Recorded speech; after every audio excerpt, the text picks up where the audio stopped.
अस्सलाम वालेकुम। सिक्रेटिव में खुश आमदीद। इस लेक्चर में हम पढ़ेंगे प्रोनाउन। जो नाउन की जगह पर इस्तेमाल किया जाता है उसको प्रोनाउन कहते हैं। इसकी जो टाइप्स हैं: personal pronoun, interrogative pronoun, relative pronoun, distributive pronoun, demonstrative pronoun, indefinite pronoun, emphatic pronoun, reciprocal pronoun. तो जो पर्सनल प्रोनाउन है ना, वो किसी शख्स, जगह या जात के बारे में कोई इंफॉर्मेशन दे रहा होता है। इसकी जो यानी ये जो प्रोनाउन है, इसकी तीन टाइप्स होती है ना। फर्स्ट पर्सन होता है, सेकंड पर्सन होता है और थर्ड पर्सन होता है। जो फर्स्ट पर्सन होता है वो होता है जिसके बारे में बात की जाती है, और सेकंड पर्सन वो होता है जिसके बारे में बात की जाती है, और थर्ड पर्सन हमारे पास वो होता है जिसके बारे में बात की जाती है। और जो हमारा सेकंड पर्सन है वो हमारा होगा जिससे बात की जाती है। थर्ड पर्सन वो होगा जिसके बारे में बात की जाती है। तो हमारे ये जो पर्सनल प्रोनाउन है, इनके तीन केसेस है ना। जो पहला केस है उसको पर्सनल केस कहते हैं, दूसरे को नॉमिनेटिव और ऑब्जेक्टिव केस होते हैं। जिस तरह आई है, इसका नॉमिनेटिव और ऑब्जेक्टिव केस। अभी आपको मैं ये सारे और इनके जो अगले केसेस है वो बताऊंगा। आई का मी, माइन, मी, वी का है अस और, यू का यू सेम रहेगा, ही का जो है हिम, हिज रहेगा, शी का हर, हर्स रहेगा, इट का इट्स रहेगा, दे का देम, देयर्स रहेगा। और ये हमारे इंटरोगेटिव प्रोनाउन होते हैं, जब वो होते हैं जिनसे हम सवाल पूछते हैं। यानी कि हमारे पांच है ना, जिनमें who, whose, whom, which and what है। इसके चंद रूल हैं, ये आपने याद रखने हैं, क्योंकि बाद आगे जो हम इसका नेक्स्ट पढ़ेंगे ना, जो रिलेटिव प्रोनाउन है उसमें और इसमें डिफरेंस याद रखने के लिए आपको ये जो रूल है ये याद रखना पड़ेगा। ये जो हमारे हु, हुज, whom, what और which है, इनके साथ जब सब्जेक्ट या वर्ब इसके बाद आएगा तो इसको हम कहेंगे ये हमारा इंटरोगेटिव प्रोनाउन है। और वो वो यूज विद सब्जेक्ट प्रोनाउन। यानी देखें, हमारे जो सब्जेक्ट है ही, शी, दे, जब भी हम इनको जुमले के शुरू में लगाते हैं और इनके बारे में तो ये हमारे होते हैं सब्जेक्ट। यानी जब हम बात करें सब्जेक्ट के बारे में तब हम इस्तेमाल करेंगे वो। देखें, ही प्ले फुटबॉल, ये तो हमारा जवाब होगा ना, ही प्ले फुटबॉल। किसको होगा? वो को होगा। वो प्ले फुटबॉल, कौन फुटबॉल खेलते हैं? ही प्ले फुटबॉल। यानी सब्जेक्ट के बारे में जब पूछेंगे तो हम वो का इस्तेमाल करेंगे। और जब ऑब्जेक्ट के बारे में पूछेंगे, यानी जिसके बारे में, जिसके ऊपर काम हो रहा होगा उसके बारे में हम पूछेंगे, तो हम यूज करेंगे वो। ठीक है, आई नो हर, मैं उसको जानता हूँ। अब वो नोन हर, उसको कौन जानता है? मैं जानता हूँ। और किसको? इसको हर के बारे में बात हो रही है। जब ऑब्जेक्ट प्रोनाउन के बारे में बात होगी हम वूम इस्तेमाल करेंगे। और वूज तब हम इस्तेमाल करते हैं जब हमें मलकियत के बारे में बात कर रहे हो ना। हिज कार इज न्यू, किसकी कार न्यू है? वो कार इज न्यू, किसकी कार न्यू नहीं है? His car is new. अब किसके बारे में बात हो रही है? हिज के बारे में बात हो रही है। ठीक है। और विच तब इस्तेमाल होता है जब हमें किसी चीज के बारे में मालूम हो और उसको हमने चूज करना हो। जिस तरह आपके पास 4-5 जूतों के जोड़े पड़े हुए हैं, आपको पता है मेरे फलाना जूते हैं, आपने उनमें से कोई चूज करना है, तो हम चूज करेंगे which shoes should I wear with this dress. आपके सामने जूते पड़े हैं, आप उनकी तरफ इशारा करके कह रहे हैं कि इनमें से मैंने कौन से वाले जूते पहनूं। जब ये चीज पता है तो तब हम यूज करेंगे विच। और वर्ड हम तब यूज करते हैं जब हमें किसी चीज के बारे में इल्म नहीं होता। जिस तरह मैं आपसे पूछता हूँ आपका नाम क्या है, मुझे आपका नाम नहीं पता, तो मैं वर्ड का यूज करूंगा। नेक्स्ट जो है रिलेटिव प्रोनाउन है, ये दो जुमलों को जोड़ने के लिए इस्तेमाल होता है और दोनों जुमलों के दरमियान में आता है। आपने ये चीज भी याद रखनी है। एक और टॉपिक हमारे कंजंक्शन। ठीक है, उसमें और इसमें आपने डिफरेंस याद रखना है। जो कंजंक्शन होते हैं वो भी दो जुमलों को आपस में जोड़ रहे होते हैं, लेकिन आपने ये चीज जो भी इसके रूल है ये याद रखने, तभी आप डिफरेंस कर सकेंगे कंजंक्शन में और रिलेटिव प्रोनाउन में क्या फर्क है। क्योंकि पेपर में ऐसे ही क्वेश्चन पूछे जाते हैं, या रिलेटिव प्रोनाउन आपको दे दिया जाएगा और सादा वो कंजंक्शन की ऑप्शन दे दी जाएगी, तो आप इस तरह कंफ्यूज हो जाएंगे। The man who is honest, the man who is honest succeeds in the life. यानी जो बंदा मेहनत करता है वो कामयाब होता है। There are dogs which bite the children, यानी दो जुमले उनको क्या कनेक्ट कर रहा है, विच कनेक्ट कर रहा है। अभी हमारे ये जो रिलेटिव प्रोनाउन है आपने ये याद रखने हैं। हमने जो वो का इस्तेमाल किया था वो ये जो तीन है हम इनका इस्तेमाल पहले कर चुके हैं। अभी जो हमारा पिछला टॉपिक था उसमें हमने किया, जो यूज उधर था उसी तरह हम इनको इधर यूज करेंगे। लेकिन ये जो बाकी और तीन है डेट, बट और एस, इनका आपने यूज याद रखना है।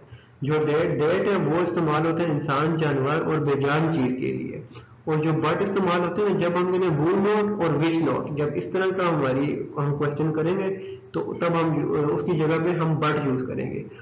और एस जो हम इस्तेमाल करते हैं वो सच की जगह पे इस्तेमाल करते हैं या सेम के बाद इस्तेमाल करते हैं, तो तब ये जाके होता है रिलेटिव प्रोनाउन। और ये जो एज और बट जो है ना, ये एज कंजंक्शन में यूज और होता है, लेकिन उनके साथ ये वाली चीजें नहीं होती जो भी आपको मैंने बताई है। वो सिंपल दो जुमलों को यूज कर रहे होते हैं, ये दो रूल्स नहीं होते। अब देखें whom and what same use as in interrogative pronoun. ये जो हमारे जैसा हमने इंटरोगेटिव प्रोनाउन में यूज किया था वही चीजें हम इसमें यूज करते हैं। इसमें हमारा जैसे वर्ड भी है और विच भी है, इनके यूज एज इट इज पिछले जैसे हैं।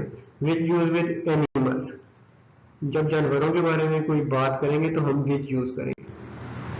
अब हमारे डिस्ट्रीब्यूटिव प्रोनाउन, जो नाउन जुमले में आए हुए अशखास या अशिया में से हर एक की वजाहत करे, ठीक है, उसको हम कहते हैं डिस्ट्रीब्यूटिव प्रोनाउन। ये हमारे हैं either, neither, each, any, none, ठीक है। और नाइदर जो होता है नाइदर ऑफ द टू पास, यानी दोनों में से किसी ने भी पास नहीं किया। Either of you can do, यानी तुम दोनों में से कोई एक ये कर सकता है। एनी ऑफ दीज 5 बॉय मे गो, और जो एनी का मतलब होता है कोई भी आप इन 5 में से भाग सकता है। None of them can do, जो हमारा नन है उसका मतलब होता है कोई नहीं आप में से ये कर सकता। अब इनके रूल ये आपने याद रखने हैं। इनके साथ जब इनके बाद ऑफ आएगा तो ये हमारे डिस्ट्रीब्यूटिव प्रोनाउन होंगे। नेक्स्ट टॉपिक हमारा आएगा उसमें हम आइदर और नाइदर जो पढ़ेंगे उसका यूज डिफरेंट होगा, वो डिस्ट्रीब्यूटिव नहीं होगा। वो जब हमारा नेक्स्ट टॉपिक आएगा उसमें मैं आपको बताऊंगा। और जब आपके एमसीक्यूज होने आपने ये चीजें ध्यान में रखनी है, ये जो आइदर नाइदर सिर्फ डिस्ट्रीब्यूटिव प्रोनाउन नहीं है, इनके और भी यूजेस है। इंशाल्लाह आप नेक्स्ट वीडियो देखेंगे उनमें मैं आपको वो भी साथ साथ बताता रहूंगा। और आइदर और नाइदर इस्तेमाल होते हैं दो चीजों के बारे में जब बात हो रही हो। जिस तरह ये देखें, हमने देखा neither of the two parts, either of you can do go. और जो each use with two things, कब इस्तेमाल है, दो चीजों के साथ या दो से ज्यादा चीजों के साथ इस्तेमाल होता है ईच। और जो एनी और नन है, ये इनका सिर्फ मीनिंग, एनी का मतलब होता है कोई और नन का मतलब होता है कोई नहीं। ये तब इस्तेमाल होते हैं जब दो से ज्यादा, मोर देन टू थिंग्स, जब दो से ज्यादा चीजों के बारे में बात होगी तब हम एनी या नन का इस्तेमाल करेंगे। और डिमोस्ट्रेटिव प्रोनाउन, जिससे नाउन की तरफ इशारा किया जाए उसको हम डिमोस्ट्रेटिव प्रोनाउन कहते हैं। डिमोस्ट्रेटिव का मतलब ये होता है इशारा करना। और हमारे ये जो चार लिखे हुए हैं, दिस, दिस, दैट, दोस, ये हमारे डिमोस्ट्रेटिव प्रोनाउन है। दिस इज अ बुक, ये क्या है, किताब है। इस तरीके से ये यूज होगा। इसके जो रूल है वो आपने ध्यान में रखने हैं, क्योंकि आपको ये चीज बाद में कंफ्यूज भी कर सकती है। Linking verb is use after the demonstrative pronoun. अभी नेक्स्ट टॉपिक जो मैं अभी वीडियो की डिस्क्रिप्शन में डाल दूंगा वो हमारा होगा वर्ब, तो उसको भी आपने देखना है। उसके अंदर ये लिंकिंग वर्ब वो होता है जिसके साथ ना, जिस तरह आप देख रहे हैं दिस इज अ बुक, यानी ये जो हमारा इज है ये हमारा लिंकिंग वर्ब है। तो इसके बाद अगर आएगा लिंकिंग वर्ब आएगा, आना जरूरी है। यानी ये हम जब भी यूज करेंगे दिस, दीज, दैट, दोस, तो इसके बाद हमारा लिंकिंग वर्ब आना जरूरी है।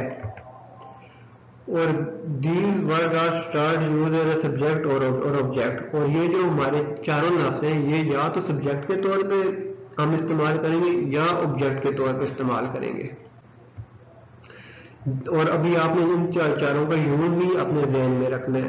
जो दिस होता है ये हमारा इस्तेमाल होता है जो चीज हमारे पास हो और सिंगुलर हो, यानी दिस इज अ बुक, ये जो किताब है ये मेरे पास पड़ी हुई है, इसकी तरफ मैं जब इशारा करूंगा ये एक किताब है तो दिस इस्तेमाल करूंगा।